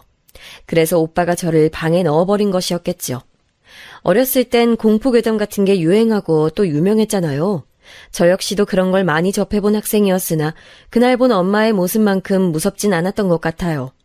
괴담을 실감나게 전하기로 소문났던 학급 친구가 전해준 귀신 얘기보다도 자기 집안이 망했다는 것에 배 잡고 웃으시는 엄마의 모습이 더 무서웠어요. 엄마가 이혼을 준비하신 건 그때부터였다고 생각을 해요. 외갓집이 망해버린 그 시점이 엄마로서는 신호탄으로 느껴지셨나 봐요. 한동안 난리도 아니었네요. 엄마는 아버지에게 이혼을 종용하셨고 아버지는 어떻게 이혼 같은 무거운 이야기를 함부로 꺼내냐며 딱 자르셨어요. 하지만 엄마에겐 무기가 있었으니 그건 바로 다름 아닌 외갓집이었죠. 나랑 이혼하면 더 이상 처가한테 안 시달려도 돼. 그놈의 은혜 갚으란 얘기, 돈 내놓으란 얘기 귀찮게 더 안 들어도 된다고. 당신 바쁜 사람이잖아. 늘 피곤한 사람이잖아. 가뜩이나 할 거 많은 사람이 처가한테 시달리는 거 너무 싫지 않았어? 나랑 이혼하면 이제 거기랑은 접점 없는 거야. 접점이 없다니. 우리한텐 애들이 있잖아. 장인어른 장모님께는 우리 애들이 당신들 손자 손녀야. 잊었어? 아니, 걱정 안 해도 돼. 난 내가 낳은 아들딸이 내 손 조금도 타지 않고 커왔으며 아들딸이 가지고 있는 모든 생각과 사상은 당신에게 온 거라고 난 그렇게 내 부모한테 말할 거니까. 당신이 혼자 키운 애들인 거야. 그렇게 생각해. 난 당신이 지난 세월 골치 아파한 지금은 지긋지긋해하고 있는 당신의 처가와 함께 조용히 사라질게. 그러면 되는 거야. 당신은 애들하고만 오붓하게 살면 되는 거라고. 진짜 미친 거야? 처가 사정이 많이 힘들어진 걸 기회 삼아서 나한테 이혼 얘기 꺼내는 기회 잡은 거. 그래, 내가 이것까진 다 알겠고 이해했어. 근데 왜 애들을 저버리면서까지 나랑 이혼을 하려고 드는 거야? 남자가 있는 것도 아니잖아. 외도할 사람이 아닌 걸 내가 잘 알아. 그런데 대체 왜 애들도 이제 자기 앞가림할 줄 아는 나이가 됐기 때문에 편한 시간들만 남았으면서 굳이 이혼을 하려고 드는 건지 그 이유를 모르겠어. 우리 서로 사랑하진 않았어도 그동안 좋았잖아. 부부로서 문제없이 잘 살았잖아. 그게 문제야. 그게 문제라고. 나는 늘 사랑하는 남자와 결혼해서 살고 싶었어. 왜 그런 걸 중요하게 여기고 따지냐고? 난 사람 자체가 그런 여자야. 그런 걸 목숨만큼 중요하게 여기고 따지고 드는 여자라고. 왜 이혼을 하고 싶어 하냐고? 지금은 너무 늦어버린 것 같은데 왜 그럼에도 이혼을 내가 원하냐고? 자유롭고 싶으니까. 내가 내 의지로, 내 의사로 중요한 결정이란 걸 해보고 싶으니까. 당신, 날 불쌍하게 여긴 적이 단 한 번이라도 있다면 나랑 이혼해줘. 난 당신이 허락하지 않으면 이혼이란 것도 마음대로 못해. 알잖아. 이런 내가 조금이라도 가엾게 느껴진다면 이혼해주라. 제발 부탁이야. 아버지는 오빠랑 저를 내세우시며 엄마를 설득하려 애쓰셨지만 엄마는 고개를 끝내 저으셨어요. 자식들의 눈에 밟히지도 않냐는 아버지의 말씀엔 희미하게 웃어 보이셨죠. 자식들을 사랑하긴 하지만 자유라는 달콤함이 너무 큰 유혹이라고 답하셨고요. 그로부터 얼마 지나지 않았을 때 두 분의 이혼이 결정됐어요. 아버지께서는 오빠와 저를 앞에 앉혀두시곤 미안하다며 사과하셨습니다. 오빠는 덤덤한 목소리로 괜찮다고 대답했는데 저는 입을 떼는 순간 울음이 터져나와서 아무 말도 못했어요. 외갓집에서는 난리를 쳐댔지만 엄마가 무슨 수를 쓰신 건지 이혼하시곤 외갓집에 가서 깽판을 한번 치셨는데 그 이후로 외갓집이 잠잠해졌어요. 더 이상 아버지에게 돈 내놓으라는 요구를 하지 않았죠. 과연 엄마가 당신의 친정 식구들을 향해 어떤 말씀을 하셨길래 그렇게 됐던 것인지 추측은 하지만 그 상황을 정확히 모르기 때문에 지금까지도 궁금한 부분이에요. 돌이켜보면 굳이 기억하려 애쓰지 않아도 유난히 선명한 장면들이 인생 속에서는 존재하는데요. 저는 엄마와의 일상들이 주로 그러하답니다. 제가 9살 때였나?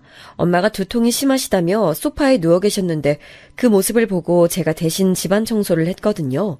아주 열심히 했던 것으로 기억이 나요. 왠지 땀을 뻘뻘 흘렸던 것도 같고요.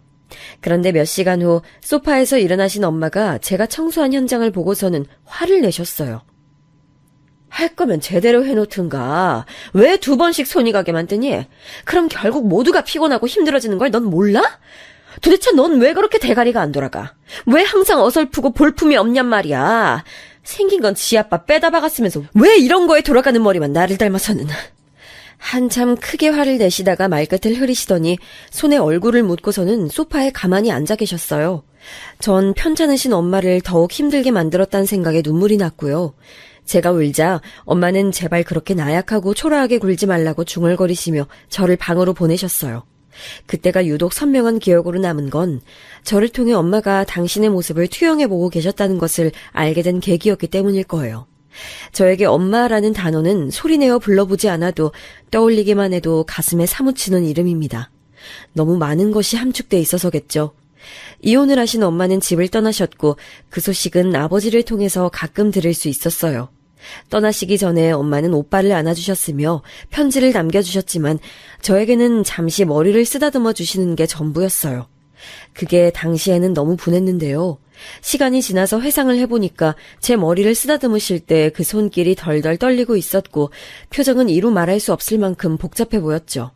그랬던 엄마한테 제가 먼저 손을 뻗고 인사를 건넸어야 했는데 부모라고 해서 어른이라고 해서 완벽하지 않다는 걸 전 몰랐기에 아까운 기회를 날려버렸죠. 이혼 이후 딱 5년이 지났을 때 엄마가 돌아가셨어요. 교통사고였습니다.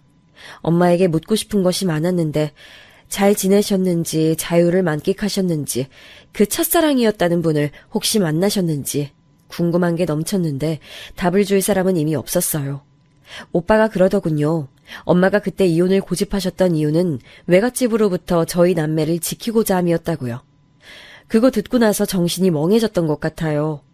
아버지가 눈물이 없는 분인 줄 알았어요. 우시는 걸 단 한 번도 본 적이 없었거든요. 근데 엄마의 죽음 앞에서 오열을 하셨습니다. 가슴을 주먹으로 치시며 통곡을 하셨어요. 보던 사람들이 감히 달랠 생각도 못한 채 모두 다 숨을 죽이고 가만히 지켜봤을 정도로요. 게다가 일 성과에 매달려 사셨던 분이었건만 모든 의욕을 잃으신 것처럼 구셨어요. 다 부질없고 소용없다면서 제가 처음 보는 공허한 눈빛을 하셨네요. 친가 쪽 친척들이 모두 아버지를 붙잡고 정신 차리고 기운내야 한다면서 난리도 아니었죠. 하지만 아버지를 다시 일으켜 세운 건 오빠였어요. 이렇게 무너져 계시는 모습 하늘에서 엄마가 보신다면 세상에서 가장 한심한 사람을 쳐다보는 눈빛으로 혀를 차실 게 분명하다고 그랬죠. 그 말을 듣고 아버지께서 슬픈 미소를 지으셨는데 그날 이후로 조금씩 기운을 차리시더니 다시 일상으로 돌아가셨어요. 전 그때 생각했죠. 이번에도 내가 한 건 없구나. 난 아무런 영향력도 행사할 수 없는 사람이고 그나마 오빠의 그늘에 편하게 가려져 사는 존재인 거야. 입맛이 그렇게 씁쓸할 수가 없었습니다. 엄마가 이혼하시기 전에 저에게만 몰래 해주시는 거라며 알려주셨던 당신의 과거 이야기. 저는 그걸 다 듣고도 아무런 행동을 취하지 않았죠. 들으면 듣는 걸로 그뿐이고 아무런 변화도 일으킬 수 없는 사람.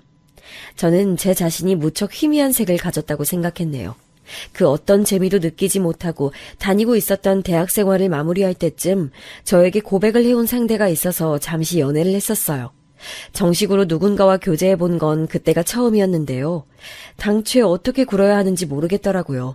좋은데 불편했고 만나고 싶으면서도 만나고 싶지가 않았어요. 애매함만 간직했던 연애는 싱겁게 끝났죠. 저 같은 사람은 솔직한 감정을 앞세운 멋진 연애 따윈 꿈도 못 꾸겠구나 싶었네요. 그러다가 시간이 흘렀을 때 친하게 지냈던 어떤 언니의 주선으로 소개팅을 보게 됐어요.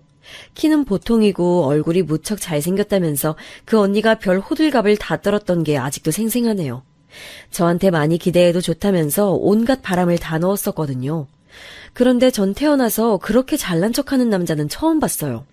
자기 같은 남자랑 이런 자리에서 만나는 걸 제가 가문의 영광으로 삼아야 한다는 등 자기는 목소리가 하도 근사해서 학교 선생님들은 물론 동네 어르신들이 다 칭찬을 해댔다는 등 자기의 유머 감각은 보통 세련된 게 아니라서 코미디언의 뺨을 왕복으로 치고도 남는데 얼굴이 잘생겨서 굳이 코미디언을 하지 않는 거라는 등 제가 시계를 확인했었는데 자기 자랑만 40분을 넘게 했어요. 저는 입 한 번 떼어보지 못하고 어색하게 웃으면서 장단을 맞춰줬었네요. 그런데 제가 워낙 내향적이었고 눈치를 보는 성격이었기 때문에 차마 그 남자한테 제발 좀 닥치라는 소리를 할 수가 없었네요. 한심하고 웃기죠?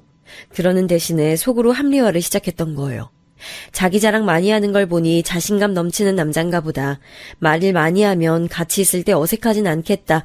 이런 식으로 애써 그 남자의 장점을 만들어냈습니다. 끌려가듯 맞춰주면서 그 남자를 몇 번 더 만났어요. 이게 연애인지 아닌지도 모르겠더라고요. 근데 딱 3번째 만났을 때 그 남자가 저한테 이런 말을 하는 게 아니겠어요? 잘나신 부친을 두셔서 그런가 우리 송이 씨는 조금 비싸게 구는 경향이 있네요. 새초롬하게 나오고 다른 여자 같았으면 어설픈 수작 부리지 말라고 제가 혼을 내줬을 텐데 송이 씨는 잘 나가는 부친을 두셨으니 그러실 자격이 있기 때문에 제가 좋게 봐드리겠습니다. 역시 집안 배경이 사람의 최고 가치인 법이죠. 안 그래요? 그 소리 듣고 제가 너무 당혹스러워하고 있는 와중에 아예 쐐기까지 박더라고요. 제 아버지가 잘나신 분이고 제 오빠가 잘난 사람이라서 저를 만나고 있는 거라고요. 그런 조건이 아니었다면 자기같이 멋진 남자가 고작 저를 만나줄 이유는 없다는 듯 아주 무례하게 굴었어요. 거울을 보지 않아도 저는 그 순간에 제가 얼굴이 시뻘개졌음을 알 수 있었죠. 왜냐하면 얼굴이 불타오르는 것처럼 뜨거웠기 때문이에요. 저는 제가 아니라 제 집안 배경을 보고 있는 사람에게 제 시간을 낭비하고 싶지 않아요. 알아들으셨을 거라고 믿겠습니다. 여기까지만 하고 헤어지시죠. 알만한 사람들끼리 왜 이러세요? 송이 씨도 제 얼굴이 잘생겼다니까 만나보는 거 바로 오케이 사인 보내셨었다면서요. 다 들었습니다. 각자가 원하는 게 있는 건데 너무 예민하게 나오시네. 생기신 것에 비해서 얼굴값을 너무 많이 한다고 스스로 생각 안 하세요?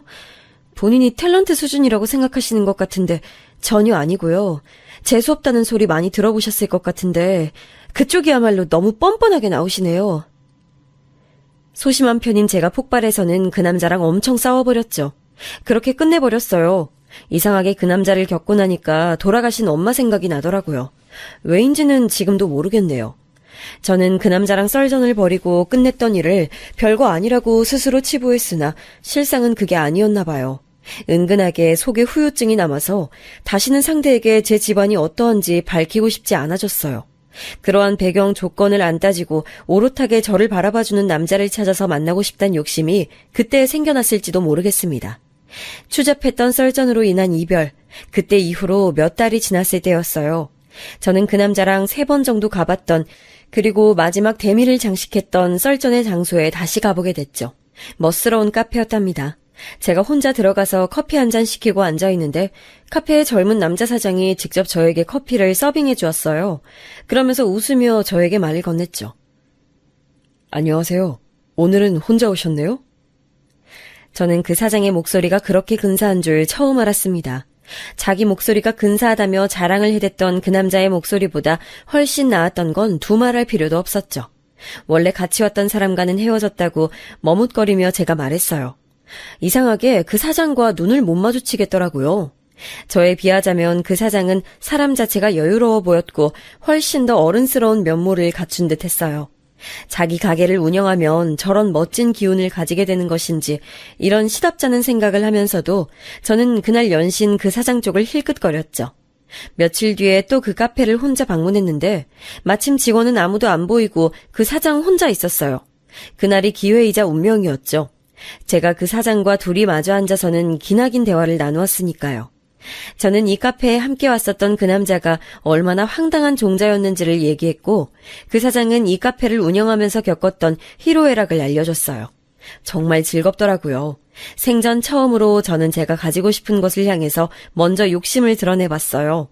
만나는 여자가 있냐고 그 사장에게 홧김에 용기 내서 물어버린 거예요. 없다고 대답하던 그 사장의 그때 그 열정적인 눈빛을 저는 그것에 제가 폭삭 늙는다 하여도 기억할 것임을 본능적으로 알았답니다. 제가 쟁취해낸 연애였기에 저는 그 사장과 만나면서 하루하루가 뿌듯했고 행복했어요. 그 사장은 유복한 환경에서 어려움 하나 없이 자라온 사람이었으나 부모님이 하도 엄격했기 때문에 조금은 억눌려서 살아온 측면이 있었어요. 왜 그렇게 부모님이 엄격하셨냐고 물었더니 자수성가를 이뤄내신 분들이었기에 항상 치열하고도 치밀하게 지내는 것이 습관으로 굳어지신 것 같다고 하더라고요. 그 사장은 3남매 중에서 막내 셋째였는데 위로 형 누나는 부모님의 욕심과 소망에 따라서 지독히도 열심히 살았고 결혼까지 집안에 도움되는 상대와 연달아 했다고 했어요. 사춘기 시절부터 집안의 경직된 분위기에 불만을 가지고 있었던 그 사장은 대학까지는 부모님의 뜻과 기대에 맞춰서 다녔지만 틀에 박힌 대로 살기 싫다는 생각이 너무 강해져서 대학 졸업 후에는 커피를 좋아하는 자기 취향에 따라 그 공부를 했고 카페를 차린 거였어요. 집안에서는 반대가 대단했대요. 하지만 워낙 카페를 운영하고 싶다는 그 사장의 뜻이 확고했기 때문에 부모님은 결국은 한 수 접어주셨다네요. 자기 사업에서 성공하는 것도 사내의 야망을 드러내는 한 수단이라고 하면서 부모님이 카페 차리는데 도움을 주신 거였죠. 저는 그 사장에게 저희 집안은 원래 돈이 좀 있었기 때문에 그 덕으로 어렵지 않게 살아왔단 정도로만 얘기를 했었네요. 좀 더 자세한 얘기를 하게 된 것은 그 사장과 결혼할 생각이 들고 나서부터였어요. 태어나서 결혼하고 싶다는 마음이 생긴 건 그 사장으로 인해서가 처음이었죠. 결혼하지 않았더라면 어떤 인생을 살았을지 궁금하다는 말을 입에 달고 사셨던 엄마를 보고 자랐어서 그런 건지 저는 결혼이 반드시 행복이란 단어와 동의어가 될 수 없다고 은연중에 생각을 해왔는데요. 그 사장을 만나면서는 결혼해서 가정을 꾸리고 재밌게 살아가는 제 모습을 자꾸만 상상해보게 됐어요. 저희 둘 다 결혼을 염두에 두게 된 이후로 얼마 안 지났을 때 그 사장이 몹시 난색을 표해왔어요. 그 집안에서 저를 결사반대하기 때문이었죠. 심장이 철렁 내려앉았던 것 같아요. 설마 제가 반대를 당할 거라곤 예상해 본 적 없었거든요. 비록 제 직업이 너무 평범하고 크게 별 볼 일 없다는 건 알고 있었으나 집안의 재력이 받쳐주는 편이었으니 그것만 믿고 제가 너무 자신만만했나 봐요. 훨씬 재력가인 집안에서 보기에는 우리 집안이 보잘것없는 걸까? 그런데 그 정도 수준으로 재력이 따라준다면 굳이 상대 집안이 동급으로 재력이 뛰어나지 않아도 되는 거 아닌가? 이러나 저러나 부유하게 사는 데는 문제 없는데 정말 속상하네. 풀이 죽어있던 저는 자기가 어떻게든 집안의 반대를 꺾겠다는 그 사장에게 제가 그 부모님을 만나 뵙고 싶다며 용감한 부탁을 해봤어요. 제가 직접 설득을 드리겠다는 거였죠. 그 사장님은 절대로 그럴 필요 없다며 자기가 해결하겠다고 했으나 제 고집도 만만치 않았습니다. 결국 저는 따로 그 부모님을 뵙게 됐어요. 사실 그 사장과 함께 자리할 작정이었건만 그 부모님은 저만 혼자 따로 만났으면 한다는 뜻을 저에게 몰래 밝혀오셨고 그렇게 했죠.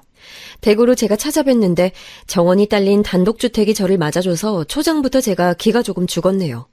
저는 막연히 모친 쪽이 장벽일 것이라 여겼으나 실제는 조금 달랐어요. 왠지 초조해 보이고 한숨을 내쉬며 저를 안쓰러운 눈빛으로 봐주신 어머님. 그 옆에는 무척 상반되게 저를 향해 불편한 심정을 드러내신 아버님이 계셨죠. 내 길게 말 안 하리다. 아가씨한테 우리 집 막내 녀석 허락 못합니다. 내 눈에 흙이 들어간데도 안 될 일이고 허락할 생각 추호도 없으니까 괜히 헛된 욕심 품지 말고 이쯤에서 두 사람 관계 정리하는 걸로 하십시다. 저기 아버님, 도대체 제 어디가 그렇게 마음에 안 드시는 건지 알려주시면 안 될까요? 다짜고짜 반대 의사만 밝히시니 제 입장에서는 마른 하늘에 날벼락 맞은 것 같고 당혹스러워서 눈물만 나오고 어찌할 바를 모르겠어요. 풋내기 감정 아니고 정말 진심을 담아서 사랑하고 있습니다. 만약 제 집안의 재력 수준이 부족해 보여서 그러시는 거라면 제가 앞으로 제 진심을 보이며 그 부족한 부분 채울 수 있도록 죽을 노력 다하겠습니다. 각오는 저는 다 되어 있습니다. 믿어주세요. 믿고 자시고가 아니라 이건 아가씨가 노력으로 해결할 수 있는 문제가 아니에요. 아가씨가 지닌 최대의 결점. 그건 죽었다 깨어나도 채울 수 있는 부분이 아니라고. 네?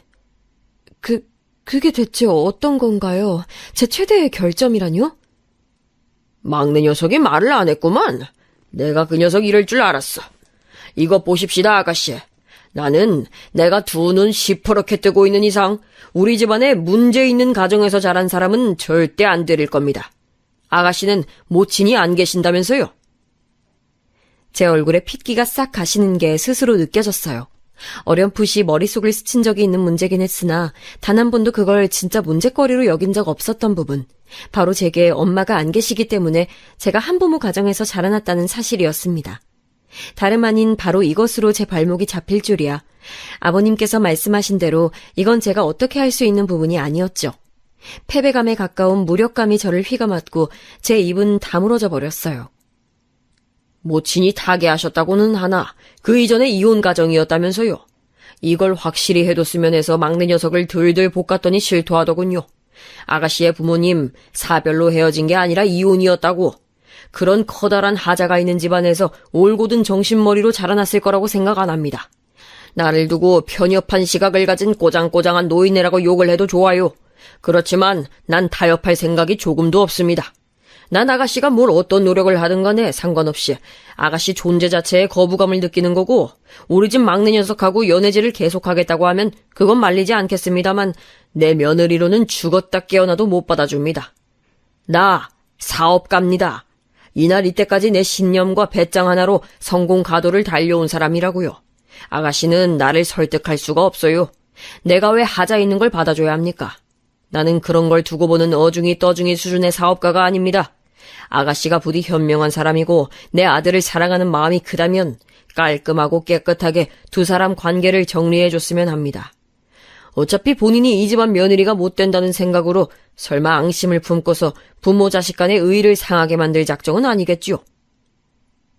아버님의 이어진 말씀까지 듣고서 고개를 떨군 제가 조용히 자리에서 일어났습니다. 여기까지라는 생각이 저절로 들더군요. 그 떨군 고개 그대로 두 분께 인사를 드린 후 밖으로 나와버렸죠. 그때 저를 어머님이 따라 나오셨어요. 너무 상처받지 말라면서 말씀을 주셨는데 표정에서 저를 향한 안쓰러움이 묻어나오고 있었습니다. 어머님을 보는데 희한하게도 웃음이 살짝 나오더라고요. 저도 모르게 씩 미소를 지었던 것 같아요. 그러자 어머님이 놀라신 눈빛이 되었고요. 제가 그때 웃음이 났던 건 엄마 생각이 나서 그랬어요. 유복한 가정 환경, 태어나서 뭐 하나 뜻대로 해온 게 없었고 결혼마저 집안의 뜻을 따라 했었던 사람. 바로 제 엄마가 그 순간 떠오르더라 이겁니다. 잘 가꿔진 정원을 가로질러 나가는 동안 저에게 슬픔은 없었어요. 그 사장에게는 제가 이별을 고했어요. 헤어질 수 없다면서 강경하게 나오길래 제가 그랬죠. 거스를 수 있는 게 있고 없는 게 있으며 뜻을 펼칠 수 있는 순간이 있고 없는 순간이 있다고요. 지금은 그 무엇도 따라주지 않는 때이기에 순리에 맞춰 우리는 헤어지게 되었다고 담담하게 말했습니다. 그 사장이 눈물을 훔치면서 했던 대답은 이러했지요. 제 말의 내용보다도 초연한 제 눈빛이 자기를 단념하게 만든다고요. 오랜 대화를 나눈 저희는 헤어졌어요. 미련이 안 남는다면 거짓이지만 어쨌든 깔끔한 마무리였다고 생각했네요. 만나는 남자 있다면서 결혼은 안 하기로 한 거냐고 마침 그 주말에 아버지께서 저에게 물어보시기에 고민하다가 저는 갑자기 솔직해지고 싶어서 다 말씀드려 버렸어요. 그랬구나. 네가 욕받구나. 고생했다. 그리고 내가 또 너에게 미안해지는구나. 아버지는 덤덤하려 애쓰시는 듯한 기색으로 그렇게 말씀하셨어요. 표현이 적으신 분일 뿐이라는 걸 이젠 알았기에 제가 안 보는 곳에서 무척 속상해하실 게 뻔해서 괜히 다 털어놨나 싶었네요. 그 후로 아버지도 오빠도 제게 자꾸만 남자를 소개시켜주려고 했어요. 거절을 이어나가다가 반년쯤 지났을 때 누구 한 사람 만나보긴 했는데요. 딱 100일 만나고 헤어졌네요. 좋기는 한데 설레진 않아서요. 연애가 꼭 설레야 하냐고 이해관계부터 맞아야 한다고 그 사람은 저를 답답해했는데 저는 꿈쩍도 안 했죠. 저는 암만 해도 엄마를 닮았더라고요. 실리가 안 보였고 감정만이 앞섰어요. 그 사장을 제가 좋아했던 것에는 재력가의 아들이라는 배경은 조금도 안 들어 있었으니까요. 다시 그런 사랑을 할 수 있을까 싶어서 씁쓸해하던 어느 날 놀라운 일이 벌어졌죠. 간식이랑 옷을 챙겨드리려고 아버지를 뵈러 갔을 때였어요. 제가 복도에서 누군가를 마주쳤는데 서로 동시에 고개를 갸웃했습니다. 몇 초 후에 둘 다 서로를 알아봤죠. 그 상대는 바로 그 사장의 어머님이셨어요. 어머나, 이렇게 또 만나네요? 여긴 어쩐 일이에요? 누구 병문안을 온 모양이죠? 아니요, 저 아버지 뵈러 왔어요. 아버지께서 여기 의사로 계셔서요. 그런데 실례지만 혹시 누가 아프세요? 근 1년 만에 뵙는 어머님이 무척 수척해 보이셨어요. 그리고 저는 순간적으로 그 사장이 병에 걸려 아픈 걸까봐 심장이 내려앉았고요. 어머님은 눈시울을 붉히셨고 저희는 자리를 옮겨서 대화를 나눴죠. 다행히 아픈 사람은 그 사장이 아니었지만 아버님께서 말기 암 투병 중이라고 했어요. 너무 늦게 암인 걸 알았대요. 어머님은 가슴을 치셨죠. 저랑 헤어지고 나서 그 사장은 아버님과 거의 절연을 했다고 합니다. 부자가 서로 고집을 피우며 지난 1년간 안 보고 살았는데 아버님의 말기암 소식에 그 사장이 너무 심적으로 괴로워했대요. 자기 때문인가 싶어서 죄책감이 든 거죠. 수술을 받아도 받지 않아도 시한부. 그러나 수술이 성공적으로 이뤄지면 여명은 그만큼 늘어날 거라고 했어요. 걱정은 많지만 그래도 대한민국 최고 명의로 꼽히는 선생님한테 수술받게 됐으니 그 양반이 인생을 치열하게 살며 재산 쌓아온 보람은 있네요. 눈물을 훔치시며 그렇게 말씀하시는 어머님께 제가 조심스레 그 선생님이 누구냐고 여쭈어봤죠. 그랬더니 역시나 제 아버지 성함이 나오더군요. 제 안색을 살핀 어머님께서 왜 그러냐고 물으시기에 숨길 건 아닌 것 같아서 솔직히 말씀드렸어요. 그분이 제 아버지라고요. 그러자 어머님이 거의 뒤로 넘어가실 듯 놀라셨어요. 한사코 거절했으나 어쩌다 보니 제가 어머님의 손길에 이끌려서 아버님을 뵙고 말았어요. 저는 왜 어머님이 저를 그리로 데려가신 줄 알 수 있었죠. 왜냐면 사장이 거기 있었거든요. 서로 눈이 마주치자마자 굳어버렸어요. 그 사장만큼이나 아버님도 저를 보시곤 놀라신 눈치가 되었죠. 한눈에 저를 알아보신 거예요. 그리고 어머님께서 제 아버지가 누구인지 말씀을 하시자 아버님은 놀란 눈을 부릅뜨셨습니다. 말씀을 잘 못하시는 상태였으나 눈빛으로 경악이 전달됐네요. 그 사장의 형과 누나도 그날 왔는데 인연이 이렇게 이어졌단 얘기를 듣고 다들 놀랐어요. 저는 어머님에게 등을 떠밀려서 그 사장과 따로 밥을 먹으러 나갔고요. 한참 서로 아무 말도 안 하다가 아무렇지도 않게 대화를 시작했었네요. 마치 일주일 못 보고 만난 연인처럼 말이에요. 지금 생각해도 신기해요. 저희는 근황을 나누며 눈시울을 붉혔었죠. 그 사장은 저와 헤어진 후 여자를 전혀 만나지 않았더라고요. 누가 그러자고 한 것도 아닌데 자연스레 손을 잡고 병실로 올라갔었네요. 아버님은 저를 향해 입모양으로 미안했다고 전해주셨는데 그 자존심 강했던 분이 이렇게 약해지신 것에 가슴이 시큰했습니다. 저는 제 아버지께 이 인연을 밝히지 않겠다고 했어요. 대신 어쩌다가 알게 된 인연이란 식으로 둘러대서 아버지께 수술 잘 부탁드린다는 말씀만 전하겠다고 했죠. 그러자 감사하다면서 그 사장의 형 되시는 분께서 냉큼 인사를 전해오셨어요. 아무래도 저를 쳐냈던 집안이라고 하면 제 아버지께서 안 좋게 보실까봐 내심 걱정을 하셨던 모양이더라고요. 중요한 수술을 앞두고 제가 어떻게 아버지의 마음을 그런 식으로 흔들어 놓을 수 있었겠나요? 흔들리실 분도 아니지만 어쨌든 제가 그럴 위인은 아니었죠. 결론만 먼저 말씀드리자면 아버님의 수술은 성공적으로 끝났습니다. 예정 시간보다 훨씬 길어진 대수술이었고 아버지는 수술을 명성에 걸맞게 집도하셨고 아버님은 막강한 의지를 보이시며 회복하셨어요. 그리고 저희 모두가 놀라게 됐죠. 아버지는 제가 거짓으로 둘러댄 것을 듣고도 단박에 이 집안이 바로 내 딸을 쳐냈었던 그 집안이구나라는 것을 눈치채셨던 거예요. 그러나 중요한 수술을 앞두셨기에 내색 안 하시고 심기일전하셨던 것이죠. 왠지 죄송한 마음이 들었고 아버지가 너무 대단하신 분으로 느껴져서 존경심이 피어올랐네요. 선생님, 다 죽어가는 송장이었던 저를 더 살게 해주셔서 고맙습니다. 제가 염치불구하고 선생님과 사돈을 맺고 싶다는 말씀을 드려도 되겠습니까? 아버님의 발언에 제가 깜짝 놀랐는데 어머님은 예상하셨는지 빙그레 웃고 마시더군요.